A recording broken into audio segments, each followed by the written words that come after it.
Thank you, Dan. What a great afternoon I got coming up today. Wednesday afternoons, I meet my beautiful wife, Danielle, in Midtown for lunch. Usually go to Del Frisco's. We love that place.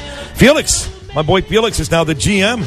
No longer runs just at Del Frisco's there on 49th and 6th. And then usually, because it's walking distance a couple of blocks away, especially on a beautiful day like today, I'll make the walk from Del Frisco's to that gorgeous store on the corner of 49th and Madison, the Joseph Abboud Black Label flagship store. In fact, 2 weeks ago, I bumped into Arthur Aidala and Corey Zelnick on the way to your store. It's a regular who's who. Right. So today, Joseph's going to join Danielle and I for first an appearance on our radio program, then lunch with my wife and I, and then a day at the store. I can't wait. It's great. It's a beautiful day. That's what life is all about. Now, let me ask you a question. Yes. Do you pay Shelley as much as you do Phil? Equal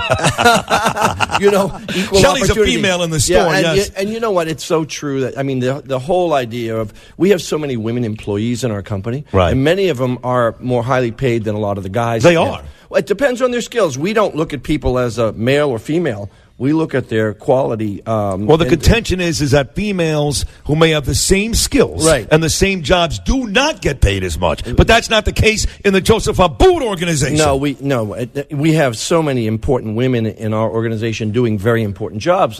And certainly like Gloria Vanderbilt, she works for you now. But I will tell you that most of my designers are female. They are that females. are designing for men, and they are extremely talented and really and qualified, well paid, no doubt, and really qualified, and they deserve. And listen, we always look for more opportunity for them, and we don't look at it as a guy-girl thing. We look at it as who's the most qualified. I like it. So it's really important that we do that, and it's always been important for me. And also, women have such a great touch in the fashion business that they're more intuitive, and that almost sounds like it has a certain overtone to it. But we do have women who really understand what men want and how they want to wear it. And it's great. It's great to have so many important women in our organization. Joseph also brought me a gift this morning. He did. The gift of reading. He brought me a book, a great World War II book. Beware of designers bearing gifts, right? Because he knows I love to read, and it's a sort of a lost habit these days. Yeah. But Joseph and I share it, and I'm looking forward to it. So I thank you. In the Garden of Beasts by Eric Larson. Yeah. I'm into it big time. It's a great story about the ambassador to Berlin just before World War II and the beginning of understanding what anti-Semitism was in Germany at that time before it was really blatant. So, we always say if you don't know history, you're doomed to repeat it. And it's so important. Or you can win in Queens, like Alexandria Ocasio-Cortez. Well, if you don't know history, you can win in Queens. Well, maybe there, but not, in terms of what we need to do, we need to understand what happened in the past just to be able to understand where we're going in the future. Absolutely. And that's crucial. She'd be a perfect example of somebody who probably doesn't read. Probably not. And why you should read. Didn't the rabbi who passed away yesterday, Portugal. Wasn't he a Holocaust survivor? I believe he was, yes. I think so. Yes. Think of that. I think he was 95, if I'm not mistaken. And that generation will be lost in a matter of time, and who will remember? Yeah. And that's key. And so we really need to understand all of that stuff. I know it sounds all very serious, and we want to have fun, but in life, and that's one of the reasons why I advertise on this show.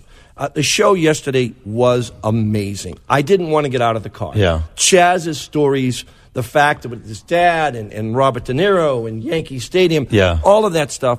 Your range is amazing. And you guys, the reason that you're so successful is you have the wit and you have the humor without the venom. Right. And I love that about you guys. And I've decided I want to be a part of a show that's diversified. I don't want to be all politics. I don't want to be all sports. For me, it's about being part of a team that really has the range, because you guys are our friends in the morning. When we drive in, as Chet, we don't want to get out of the car, right? And that's a great compliment. Yesterday was a real kumbaya. Oh my God, amazing! Right? Your listeners, your celebrities. Everybody loves you guys. Yeah. And it really is the reason why I don't want to advertise on an all sports station. I don't want to advertise on an all politics station. I want range. And that's what you guys have. So congratulations. It's been a year of something very special. You just became, Joseph, right now? Yeah. You just became the guest of the day, of the week. That's right. Congratulations.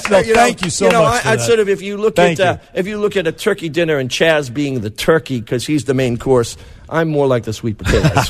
So, No, you guys are very close. He loves you. He's amazing. And you could listen to him for hours. Yeah. He is an amazingly talented, humble, knowing, caring guy. And that's the kind of listener you have. No, there's no question. And in fact, last time I was in your store, the time before that, I should say, he was in there. We bumped into each other.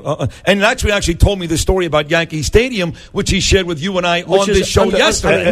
Doesn't that bring a tear to your eye? We both cried. That's the humanity of it. Chaz started crying. Well, I love him for that. But the best part about it is he didn't want to advertise it. No, it was something he that's the did kind of guy personal. he is. Yeah, right. Exactly. For years he did it. No one knew about it. I inspired him to share that with the audience. And I think it's great because it hopefully will inspire other people to do that kind of thing. Well, that's the whole father-son thing. Right. See, him and his dad had that bond. I had the same. Me too. We all did. We had the same thing. That isn't about sports.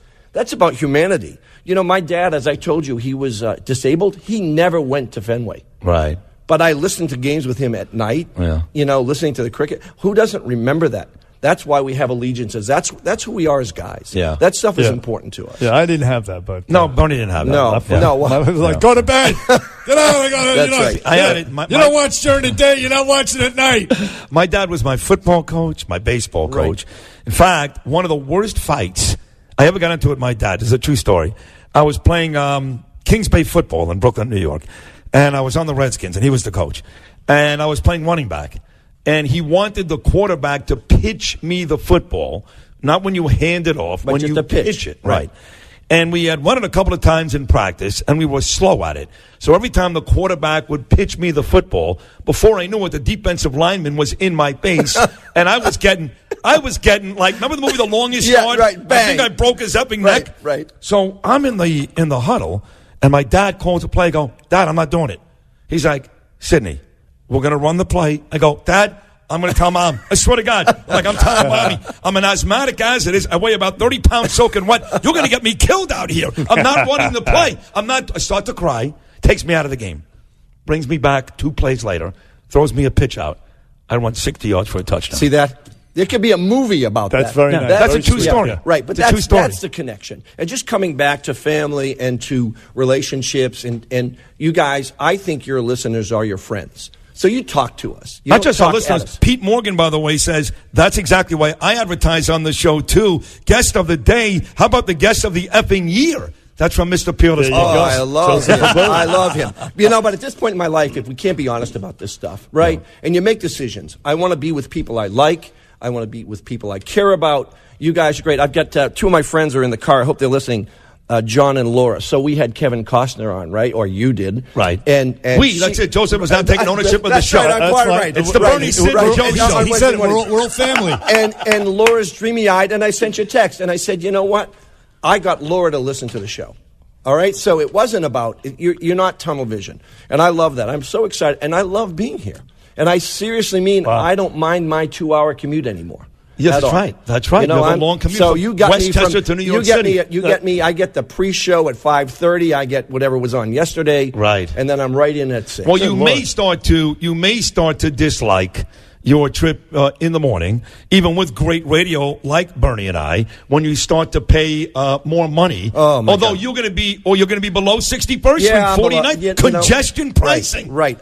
Bernie, were you saying get rid of the bicycles, the bikes get rid of the bike lanes. Nightmare. Right, of course. course. Let me tell you, if you're taking a left turn, and God forbid you budge one of those guys, it's all your fault. But, and it's a video game to try to negotiate New York City. It's insane. And if you're a pedestrian as well, you take your life in your hands when you try to cross the street or even walk down an avenue. I know. They'll get rid of those things. Get rid of the pedestrian plazas. Forget this congestion pricing. It's hard. At Times Square, it's impossible to get through Times Square. But see, the point isn't about congestion. It's about raising taxes. That's all it is. Right. Revenue. It really is not about congestion. That's right. Well, let's bring this full circle back to you guys because that's what you guys talk about. You can go from traffic to Kevin Costner to Chaz, which I guess I really love that, and it makes it really fun for my team. You guys have really embraced us as a partner. You know, it makes it really special. Really Listen, you're great at what you do. You are the world's most famous menswear designer.